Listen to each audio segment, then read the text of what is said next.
If you are a speaker coming on the platform, 2 minutes. We invite ladies, women to come up to speak.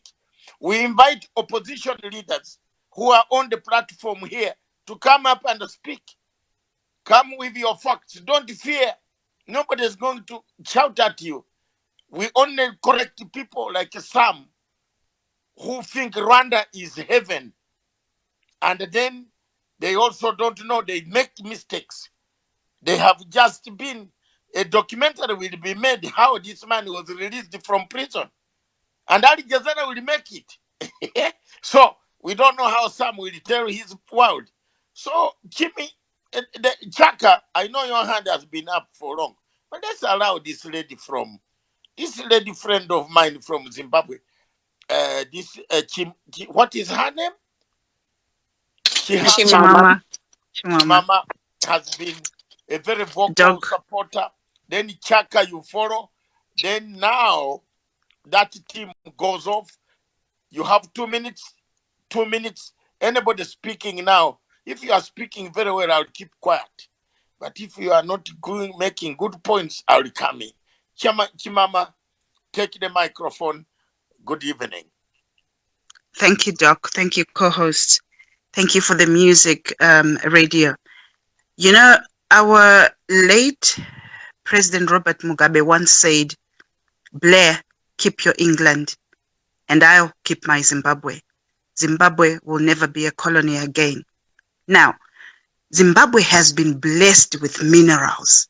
We took the land, we were blessed with minerals, and we were slapped, punished for taking the land, punished with sanctions. But God opened up diamond minerals in Manicaland. These minerals, by the way, there was an opposition leader, a white farmer, Roy Bennett. He used to just mine those diamonds and sell them across the world. Nobody bothered to question him. No documentaries, nothing, no arrests, absolutely nothing. Villagers, whoever picked up those diamonds, were taking them directly to him, and they would get a loaf of bread.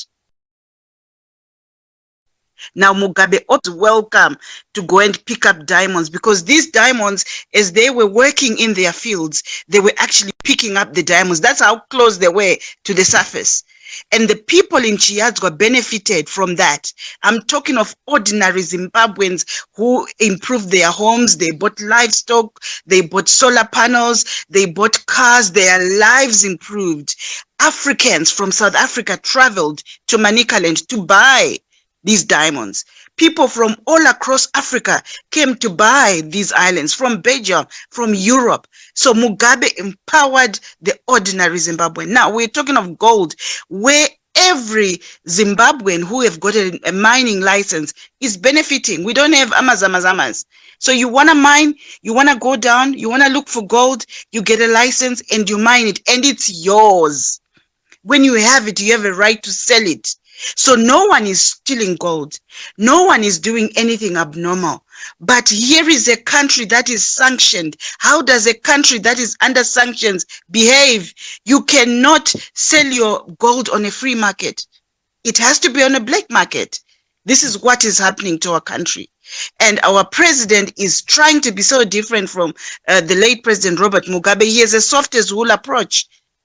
Previously, during Mugabe regime, Hopo would not be traveling all over the world smearing Zimbabwe. Nobody would be smearing Zimbabwe even on the internet. People would be arrested. But President Mnangagwa is saying, let us just live peacefully. So this is my submission for now. I'll listen in and I'll yield my mic. I hope I did well in 2 minutes. Thank you. Thank you very much. You have done very well. And you have made your points very clear. We, ladies and gentlemen, we have not chased anybody from opposition. I was only trying to help Mr. Sami Bansi from Rwanda to understand. Nobody has chased him. And when the host of the platform is saying, hold on, then me talk, then I give you a chance. Always hold on. If you delay, the host will get somebody else to come on the platform. Chaka, I believe we are looking for people Don't just criticize. Gush, you have been putting your finger downwards. Request the microphone and say, here, this is an African platform, sir. Nobody is going to stop you. You can even insult the host. You can insult me. I don't mind. You will not kill my 80 children who are grown with my 11 grandchildren. They are already grown up. So there's nothing you will take out of your insults if you insult. But if you go on with that hand, you then find yourself into some waters that are not very good. Just come up, pick your phone, and speak your mind. Nobody is going to stop anybody, whether you are in CCC, MDC, whatever, any party you are in. This is not a party, a conference center. This is a platform hosted to get ideas from people. We want ideas. The documentary was seen by very many people in Africa, in the world. We want now to find out what really happened with the documentary. Is it a correct documentary? Whose gold was stolen? What do they want us to do with the documentary? You have shown us to the world. Do you want the Kenya government to arrest Mr. Putin, Mr. Kamlesh? Do you want the Kenya government? What do you want it to do? Do you want to take the Kenya government and tell them Mr. Putin was stealing our gold? What does the documentary want? Chaka. Then followed by Noble. Then that is one set of speakers gone. Then I start Henry, Edwin, Briggs, then Saints. You've Chaka. jumped Brings. Brings should come after Chaka, Dr. Matsanga. Okay. Thank you. Please line them up. Let's go ahead. Thank you. Yeah, thank you very much. I hope you can hear me. Thank you very much, Dr. Matsanga, Trisha co-host. Nice to hear your voice again. And good evening to everyone here, Africans of the soil. We really value each and every one of you. So I will try to be, well, I will be brief within the 2 minutes. So for people who saw the documentary, I think you just need a small context to understand that when it comes to gold in Zimbabwe, it is everywhere. Everywhere. People dig this gold like nobody's business. You could wake up one day, you go to your father's graveyard, you find them dug right under your graveyard because they found gold there. A school collapsed last week in Zimbabwe because they found gold under the classroom and they dug the gold until the classroom collapsed. Before these artisanal miners were given licenses, you drive in any motorway in Zimbabwe, there will be people standing on the side of the road, stopping you. Please buy my gold. They are selling gold on the motorway. So that's how gold is so abundant in Zimbabwe, amongst, not to mention many other minerals like diamonds, whatever, platinum. It's like God really loved this country called Zimbabwe. Very small country, but I can tell you it is one of the most blessed countries on earth. Now, for you who watched this documentary, uh, if you are really going to be very serious, especially this Rwandese investigative journalist who was speaking initially, if you really watched with a journalistic eye, you came here and said you're going to speak as a journalist, you had these people who actually professed that they were given licenses. They are licensed to sell the gold. They go to Dubai and then they sell the gold, but because they can't pay themselves even directly the sort of amounts they need to pay, they have to go and sell the gold first, then bring the money back, and then pay their dues, and then they are given their percentage. But in the documentary, they also professed very clearly that the government of Zimbabwe, and particularly the Reserve Bank of Zimbabwe, has no idea who's buying the gold in Dubai. Because these people already said we have the contacts, we have this in Dubai, we're able to sell the gold they sell. Instead of selling like on an auction or anything, they may decide to launder dirty money for other people. When they actually launder this money, they even said on the documentary, the money is deposited into banks in Dubai. And the bank in Dubai thinks, these people brought legitimate gold from Zimbabwe, they sold it, and this is the profit. They bank the money in a Dubai bank.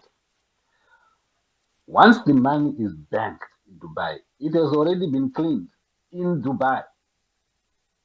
And then the next step is to withdraw the money from the account and then bring it to Zimbabwe. As far as the Zimbabwean government, RBZ, and Fidelity printers that handle gold transactions on behalf of the government, this is clean money. They have even no idea that they are involved in some laundering, whatever. Yet this documentary seeks to smear the Reserve Bank of Zimbabwe, Fidelity printers, and saying, oh, gold mafia, it goes high up into where. Whatever comes in second, third, fourth, fifth, 100th episode, this first episode has already exonerated the government of Zimbabwe, the Reserve Bank of Zimbabwe, as well as Fidelity printers. The aim of this is to blacklist or grey list the Reserve Bank of Zimbabwe, to scandalize gold from Zimbabwe so that people will not buy it. Because let me tell you, these people really want to crush this country for what it has shown the world that you can do. You can take back your land from these colonizers. You can take it back and you can use your own resources to build your own country. We don't need the US. That's what we have shown. We have shown the middle finger to the US and their sanctions. They are sitting there scratching their head thinking, how are these people doing it? Before you know it, they are now against China. Anything they speak about Africa nowadays is China this, China that. But Zimbabwe is building with our own money. And they really Please think prepare that. to land, Dr. Chaka. Yeah, I know I have 2 minutes. So my last contribution, even the way they were against the gold coins. Remember, Zimbabwe introduced a new gold coin that people can buy as an investment. That coin's impact has shocked these people. They came to us and said, "Oh, it's a bad idea. Scrap the coins, do this, that, and the other." They even like really directing us to stop producing coins with our own gold. And I don't get it. So for people like my brother from Rwanda, my friendship, you have to love yourself first. This Al Jazeera nonsense, it will not take you anywhere. If you are hoping to get a job in Al Jazeera, I mean, make a direct application. Don't come here and defend nonsense. And you say you are an investigative journalist. I'm not a journalist, but I can tell you I can see rubbish and hogwash when I see it. I know it when I see it. Thank you very much. Thank you. Brinks, can we hear from you? And then we'll hear from Noble and Henry and Senzo in that order, please. Thank you very much. So I guess, you know what, moving away from the propaganda, I don't think we truly understand who the enemy is. We are our own worst enemies. Why do I say that? We play the victim. We're very good at it. We blame sanctions for not developing our economies. And in the same breath, we are busting the sanctions by looting. It doesn't make sense. Even the lady who spoke about Mugabe, they also disown him. In fact, they say they are the second republic. He must be turning in his grave. Shame on you. There was a question about what Hopewell has actually done. What investigative journalism has he done? There's a lot that he has done in Zimbabwe. He exposed drugs, the drug scandal, and his investigative journalism led to the dismissal of the health minister by the president. That's not a fact. Oh, so the health minister was not dismissed? Anyway, I think we should be celebrating. Bricks. We should be celebrating. We should be Just a celebrating minute, Hopewell. ladies and gentlemen. He did Give not Mr. Bricks expose time. anything. Hold on. That Give That Mr. story Briggs time. was broken. No, I don't want anybody to interrupt anyone. Give Mr. Briggs time to speak, to make his point. If Thank you. if you feel you have something to answer back to him, keep it. We don't want to look like we are one-sided. You put up your hand after he has finished talking. We shall give you time to speak. But for now, he's on the platform. Yes, Mr. Briggs, you said one minister was dismissed because Mr. Chinono is the one who blew the story. Go ahead, Yes. somebody will counter you later on. Proceed. Yeah. So just to carry on with my train of thought, I think you know what journalists should be celebrated in Africa. Yeah, Zimbabweans are educated people, right? We can make up our own minds when it's bullshit, when it's nonsense. Sorry for swearing on your platform. When it's nonsense, we can make up our own minds. We don't need to be brainwashed to say, listen to this one, but don't listen to that one. Yeah, taking us back to the Stone Age. We need media freedoms. Okay, we are smart people and we can make up our own minds. To come back to the actual question at hand, how is the gold stolen? Yes, the miners are paid. Whether they are paid a fair price is another story. But we also know there's child exploitation and child labor in mining gold. That's a fact. But is Zimbabwe benefiting from the tax revenues? I think that is the true question, right? And the answer to that is no. The reason I say that is because the tax on gold is a tax on output. So the output is not properly declared. And we saw that in the documentary. The figures are falsified, even when they are when they are filling in that form at the airport. So that is where the gold is being stolen. And the people are not benefiting from this. Anyway, I think I'll land there. But hopefully I got my Thank you points very across. Thank much. you. Thank you very much, Briggs. I want to ask Can, you. can No, we be wait, allowed please to hold, have rebut? order. I would have order. I'm the one asking the questions. Briggs, I want to ask you the question. Two questions. You say child labor. I used to go to Zimbabwe in Kadoma. There's a nightclub there where you dance. There's a hotel there. What is it called? Kadoma Hotel or something? When you sleep there, there is night music. The I don't ranch. know whether it's still there. Yeah, Kadoma Ranch Motel, yeah. The ranch. Yes. I used to go there to Kadoma Hotel. And in the morning when we were eating breakfast, I used to see there was always one gentleman who used to come to me, Dr. Matsanga, I have gold. I said, what is gold? I don't deal in gold. This is 2002, 2003. I used to go up to Kadoma, and don't ask me what I was going. I was a younger man then, not very young, but able to go. I had friends who could drive up country. Harare was not very good. I could drive, but you could find people there in shops with gold. So when somebody goes with his money and buys this gold and is paid, and that money goes to educate his child, a Zimbabwean child, paid in Zimbabwe, going to pay school fees in Zimbabwe, is there any theft? That's question number one. Question number two, the Chinono so-called documentary. What is Chinono telling? Whom is Chinono accusing in this case? Is he accusing Mr. Putin? Is he accusing the government of Zimbabwe? Where has he reported in Zimbabwe that there is something wrong?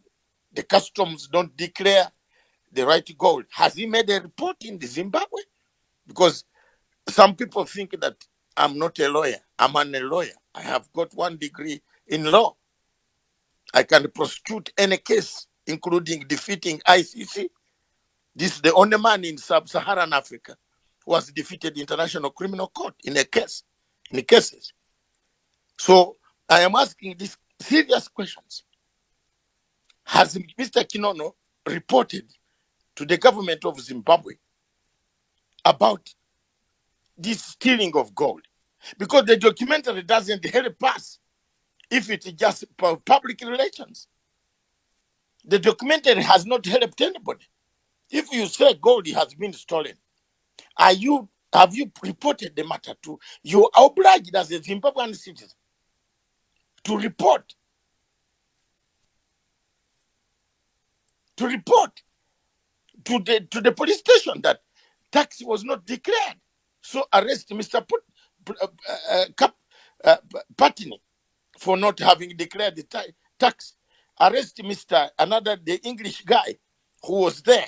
But for you to do a documentary for publicity, for international relations, for blacklisting your own country, Zimbabwe, for calling people because you are going to take, Zimbabwe is going to be readmitted in the Commonwealth. This documentary appear in Britain so that 10 Downing Street and other Commonwealth countries can change their mind. That does not help Africanism. It's not Pan-Africanism at all.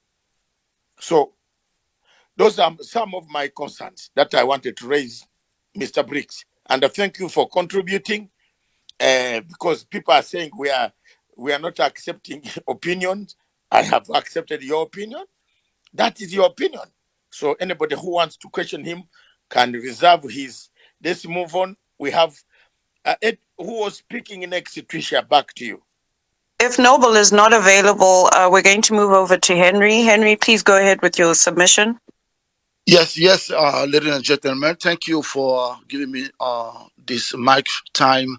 I'm calling from Democratic Republic of Congo, and the subject when we talk about gold in Zimbabwe, and you call it Qatar, my blood are bubbling already in 100-degree hot. When you're talking about gold, mineral, and what I see is going to Zimbabwe, and it's like my heart is beating hard because, as you know, how my country is suffering about its own mineral, own God-given mineral. And when you're talking about Qatar, and you know, recently, my president, Felix, I don't want to do the publicity about him, but my president. He refuses a meeting that Qatar called him and President Kagame. And my president Felix was like, "Who are you to call me to come into your country to talk about my minerals? Who are you? You in Qatar, and now you're calling me. If there's a problem I need to deal with in my country, if you want, come to see me in my country." That meeting never took off. And today we're talking about Qatar and Zimbabwe. Africa need to wake up about this country.